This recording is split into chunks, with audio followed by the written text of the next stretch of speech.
Bon, on attaque l'unboxing HeroClix. J'ai encore des soucis de caméra, donc on va faire ça avec le téléphone, avec le petit support dont je dispose. Donc désolé, les vidéos vont pas être géniales, mais on va essayer de faire avec. Alors on attaque par le petit Next Phase She-Hulk. On a donc dedans une figurine de She-Hulk. Voilà. Hop, voilà. Hop. On a une map. On a la carte du personnage. Hop. Et puis on a des terrains spéciaux. Alors, un petit tour vite fait sur la commande que j'ai faite. Je l'ai faite parce que je vais participer au championnat de France d'HeroClix fin août à Lyon. J'ai donc décidé de m'équiper un peu pour pouvoir jouer honnêtement ma place pendant le tournoi. Je vise pas forcément quoi que ce soit, mais j'ai pas non plus envie d'être ridicule en termes de jeu, donc c'est pour ça que j'ai investi un peu dans des choses pour pouvoir jouer. Et il se trouve qu'au moment où j'ai fait la commande des pièces que je voulais pour le championnat de France sur le site de WizKid, donc le, le détenteur des droits du jeu et le producteur des différentes séries, il y avait des promotions sur les Playatome Kits. Donc j'ai pris certains Playatome Kits avec une réduction dessus et j'ai pris des lots de Playatome Kits qui étaient vendus en lot 4 pour le prix de 2. Voilà, donc j'ai eu 8 boîtes pour le prix de 4 et j'en ai eu 2 autres avec des réductions. Donc ce qui me fait 10 Playatome Kits à offrir ce matin. J'ai aussi un Dyson Token.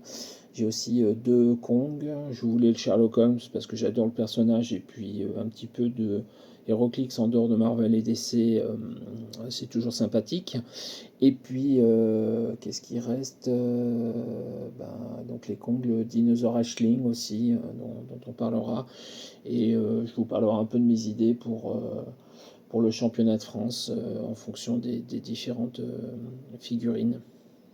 Voilà, donc il y a beaucoup de figurines que j'ai pris vraiment dans les Playatome Kit pour pas de base les jouer. Je suis plus intéressé par les différentes maps et les différents terrains spéciaux qui sont dedans que par les figurines elles-mêmes. Mais les figurines ont leur utilité et peuvent avoir un intérêt à jouer. Voilà.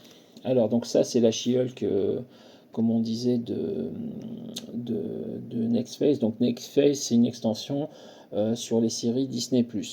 Donc, dedans, à l'intérieur, on retrouve du Moon Knight, on retrouve du Hawkeye et on trouve du She-Hulk.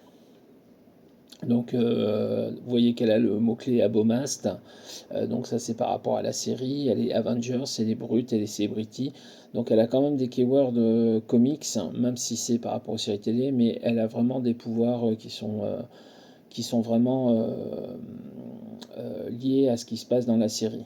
Donc, son premier trait, c'est Jennifer Walters, avocat de loi.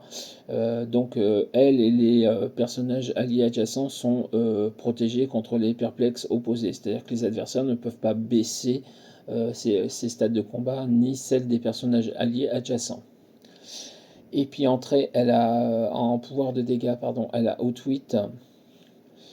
Et quand elle l'utilise, après la résolution, on lance un D6, et si elle fait de 4 à 6, elle peut réutiliser Outwit. Donc Outwit, ça permet de supprimer un pouvoir aux personnages adverses qui ne peuvent donc pas l'utiliser.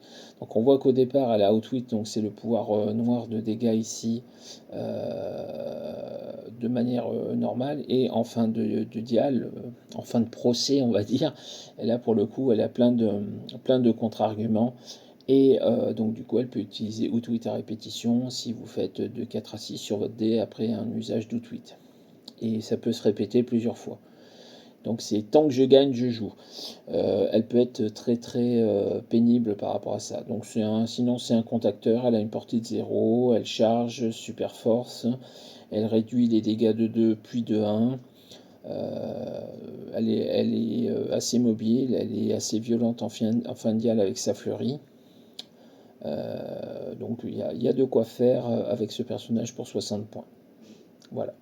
On passe à la vidéo suivante.